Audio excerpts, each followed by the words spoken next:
আবারও সবাইকে স্বাগতম। আজকে টিউটোরিয়ালে শুরু করে দিচ্ছি আজকে টিউটোরিয়াল। তো এই টিউটোরিয়ালে আমি আপনার সাথে আলোচনা করব ডিপেন্ডেন্সি ইনজেকশন নিয়ে। তো ডটনেট কোর অথবা ডটনেট 6 ফ্রেমওয়ার্ক অ্যাপ্লিকেশনের জন্য আসলে ডিপেন্ডেন্সি ইনজেকশন খুব গুরুত্বপূর্ণ একটা পার্ট।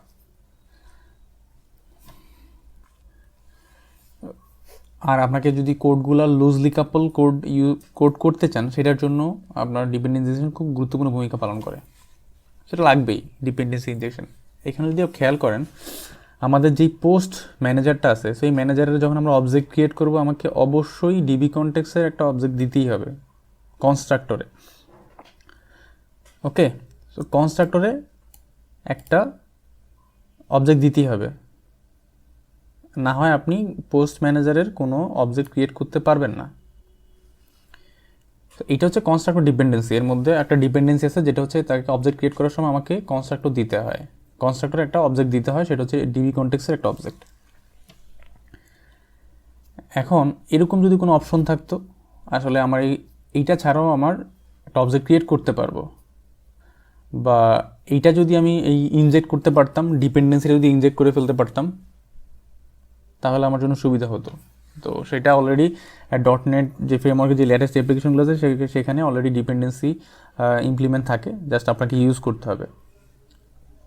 ওকে, তো সেটার জন্য আমি চলে আসলাম প্রোগ্রাম সিএস যে ক্লাস আছে সেখানে। তো এখানে আপনাকে বলতে হবে, আসলে আপনাকে ডিপেন্ডেন্সিগুলো সেট করে দিতে হবে। তো আমি যদি চলে আসি এইখানে, তো প্রথমত আমি অ্যাপ্লিকেশনটা ক্লোজ করি। Builder dot services dot add transient. Add transient, তো এখানে আপনাকে বলে দিতে হবে, suppose I post manager, then I post, sorry I হবে ইন্টারফেস হবে না, একটা ক্লাসের নাম হবে আমার পোস্ট ম্যানেজার। আমি একটু নেম স্পেসগুলো একটু অ্যাড করে নিব, অ্যাড করে নিই, অ্যাড করলাম, ইন্টারফেসের এটাও অ্যাড করে নিলাম। ফাইন। এর মানে হচ্ছে আমার এইখানে যে পোস্ট ম্যানেজারটা আছে, এই পোস্ট ম্যানেজারের যত ডিপেন্ডেন্সি আছে, সব ডিপেন্ডেন্সিগুলো সে ইনজেক্ট করে নেবে। ওকে, কখন করবে? সো অ্যাড ট্রানজিয়েন্ট মানে হচ্ছে এখানে তিনটা অপশন আছে, অ্যাড ট্রানজিয়েন্ট, অথবা আমি তিনটাই লিখি, add scope, add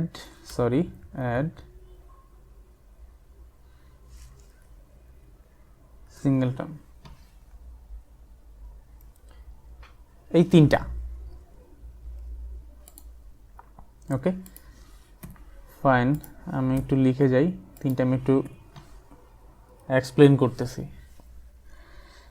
add transient মানে হচ্ছে আপনি যখনই একটা রিকোয়েস্ট করেন, তখন আপনার একটা সিঙ্গেল অবজেক্ট ক্রিয়েট করে, যতবারই করবেন ততবারই সে ক্রিয়েট করবে হোল অ্যাপ্লিকেশনের জন্য, একবার করে। অ্যাড স্কোপ মানে হচ্ছে আপনি যতবারই রিকোয়েস্ট করবেন ততবারই ক্রিয়েট করবে, বাট সে একটা স্কোপের জন্য একটা করে অবজেক্ট ক্রিয়েট করবে। সাপোজ আপনি যদি এই পোস্ট ম্যানেজার, সাপোজ ধরেন পোস্ট কন্ট্রোলার ইউজ করতেছেন, সো পোস্ট কন্ট্রোলার যখন আপনি ক্রিয়েট করবেন, ইউজ করবেন, তখন পোস্ট কন্ট্রোলারের জন্য সে একটা অবজেক্ট ক্রিয়েট করবে, এবং এই পোস্ট কন্ট্রোলার আপনি যতবারই ক্রিয়েট করবেন, যতবারই কাজ করবেন, যতবারই কল করবেন, আপনাকে ওই সেম অবজেক্টটা দিয়েই সে আপনাকে ডাটা দিবে। ফাইন। আর এই পোস্ট যেই ম্যানেজারটা আছে, সেই ম্যানেজারটা আপনি যদি অন্য কোনো কন্ট্রোলারে, সাপোজ ধরেন এখানে ভ্যালুস কন্ট্রোলার আছে, আপনি যদি ভ্যালুস কন্ট্রোলারে ইউজ করেন, তখন যেটা করবে, সে ভ্যালুস কন্ট্রোলারের জন্য স্কোপ যদি আপনি ইউজ করেন, তখন ভ্যালুস কন্ট্রোলারের জন্য সে আরেকটা অবজেক্ট রেফারেন্স নিবে, সেটা থেকে সে ভ্যালুর জন্য কাজ করবে। তার মানে আপনি পোস্ট কন্ট্রোলারের জন্য একটা রেফারেন্স পাচ্ছেন, ভ্যালুর কন্ট্রোলারের জন্য আরেকটা পাচ্ছেন। সো যতবারই ক্রিয়েট করবেন একটা করে ক্রিয়েট করবে, বাট আলাদা আলাদা স্কোপের মধ্যে সে একটা করে রাখবে, একটা স্কোপে একটাই থাকবে। অ্যাড সিঙ্গেলটন যেটা হয়, একদম হোল অ্যাপ্লিকেশনের মধ্যে একটাই অবজেক্ট থাকবে, একাধিক থাকবে না। আপনি যেখান থেকেই ক্রিয়েট করেন, যেখান থেকেই কল করেন না কেন, একটাই অবজেক্ট হবে। তো এখানে সব থেকে ভালো হচ্ছে অ্যাড ট্রানজিয়েন্ট। ওকে, এর মধ্যে আপনাদের যেটা সুবিধা মনে হয় আপনারা চাইলে সেটাই ইউজ করতে পারেন, অথবা আপনার অ্যাপ্লিকেশন পারপাস, আপনার যদি স্কোপ দরকার হয় আপনি স্কোপ ইউজ করতে পারেন, আপনার যদি মনে হয় সিঙ্গেলটন দরকার হয় সেটা নিতে পারেন, অথবা অ্যাড ট্রানজিয়েন্ট। তা আমরা অ্যাড ট্রানজিয়েন্টটা ইউজ করব, আমি এগুলো কমেন্ট করে রাখলাম, আপনারা চাইলে ইউজ করতে পারেন। সো তিনটার ডিফারেন্স আমি বললাম, অ্যাড ট্রানজিয়েন্ট, স্কোপ এবং সিঙ্গেলটন। তো এখানে প্রথমত বলতে হয় ইন্টারফেস এবং সাথে আপনার যেই ম্যানের ক্লাস আছে সেটা। ওকে, দেখেন আমরা ডিপেন্ডেন্সি এখানে অ্যাড করলাম সার্ভিসে। এখন আমি কি করতে পারি, তো চলে আসলাম পোস্ট কন্ট্রোলারে। তো পোস্ট কন্ট্রোলারে এসে আমার এতটুকু দরকার নাই আপাতত। এইখানে যেটা করব, আমার ইন্টারফেস কল করব। ওকে, ইন্টারফেসের একটা রেফারেন্স নিলাম। দেন আমার এখানে এই ডিবি কনটেক্সটটাও দরকার নাই যদিও এখন আপাতত, এগুলাকে আমি কমেন্ট করে রাখলাম, এইটাকেও কমেন্ট করে রাখলাম যেহেতু আপনাদের বোঝার সুবিধার্থে, অথবা যেহেতু কোড আমি শেয়ার করব সেই জন্য। পাবলিক পোস্ট কন্ট্রোলার, এইখানে আমি প্যারামিটারও কি নিব, I post manager, post manager, এবং আমার এই প্যারামিটারের যেই পোস্ট ম্যানেজার যে অবজেক্টটা আসবে সেটা আমি বাইন্ড করে দিব এর মধ্যে। That's it, post manager equal post manager. আমরা অ্যাপ্লিকেশন ডিবি কনটেক্সটের অবজেক্ট যেভাবে ক্রিয়েট করতাম, সো এর মধ্যে যা যা ডিপেন্ডেন্সি ছিল সে ইনজেক্ট করে নিচ্ছে। এইখানে আমাদের সেম কাজটা হবে। আমরা এখন এই যে পোস্ট ম্যানেজারের যে ডিপেন্ডেন্সি ছিল কনস্ট্রাক্টর, একটা ডিবি কনটেক্সটের একটা কনস্ট্রাক্টর আমার কল করার সময় প্যারামিটারে দিতে হতো কনস্ট্রাক্টরে, এখন এটা দেওয়া লাগবে না। সো ওর কনস্ট্রাক্টর ইনজেকশন সে নিজে অটো করে নেবে। সো ওর শুধু কনস্ট্রাক্টর না, ওর যা যা ডিপেন্ডেন্সি থাকবে সব ডিপেন্ডেন্সি সে নিয়ে নেবে, শুধুমাত্র আমার প্রোগ্রাম ক্লাসে এই লাইনটুকু লেখার জন্য।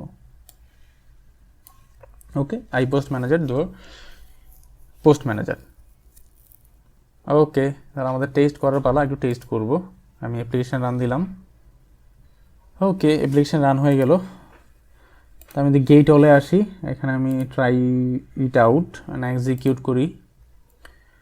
200 কোড এবং আমার সব ডাটা আমি দেখতে পাচ্ছি, তার মানে এটা কাজ করতেছে। ওকে, আমি যেখানে ডিবাগ পয়েন্টটা ধরি বোঝার জন্য আমি পোস্ট কন্ট্রোলারে চলে আসলাম, এই জায়গাটা আমি ডিবাগ পয়েন্টটা ধরলাম। দেন এটাকে আমি আবার এক্সিকিউট করি। দেখেন এক্সিকিউট করার সময় আমার এই কন্ট্রোলারটা কল হচ্ছে, তো এইখানে আমার অবজেক্টটা নিয়ে আসছে। ওকে, তো সে আমার অবজেক্ট নিয়ে আসছে। সেই অবজেক্ট ক্রিয়েট করার জন্য আমার কিন্তু অ্যাপ্লিকেশন ডিবি কনটেক্সটের উপর সে ডিপেন্ডেন্ট ছিল, বাট সেটা প্রবলেম সলভ করে সেই অবজেক্ট ক্রিয়েট করে আমাকে এখানে দিয়ে দিছে। সো এই অবজেক্টটা এইখানে আসতেছে, এইখানেও পর্যন্ত নাল। আমি যদি এক লাইন এক্সিকিউট করি এর মধ্যে অবজেক্ট চলে আসে। সো এই অবজেক্ট কল করলে আমি বাকি সব যাবতীয় জিনিসপত্র পাচ্ছি। সো আমি যদি এইখানে ধরি এবার গেট অল, আমি কন্টিনিউ করলাম, এখানে চলে আসলো, দেখেন গেট অল। বাকি বাকি বাকি যেই কাজগুলো আছে সেগুলো অ্যাজ ওয়েল আগের মতোই। ওকে, তো আসলে আমরা আমাদের যে ডিপেন্ডেন্সিগুলো ছিল ডিপেন্ডেন্সিগুলো ইনজেক্ট করে ফেললাম খুব সহজেই। তা আপনারাও চাইলে আপনারা এই ডিপেন্ডেন্সি ইউজ করতে পারেন, ডিপেন্ডেন্সি ইউজ করে লুজলি কাপল কোডিং প্র্যাকটিস করতে পারেন খুব ইজিলি। ওকে, তো এই ছিল এই টিউটোরিয়ালে। হ্যাঁ, পরবর্তীতে আমরা বাকি যেই এপিআইগুলো আছে আমাদের ডিলিট এডিটের জন্য সেগুলো নিয়ে কাজ করব। সেই পর্যন্ত ভালো থাকবেন, সাথেই থাকবেন। আল্লাহ হাফেজ।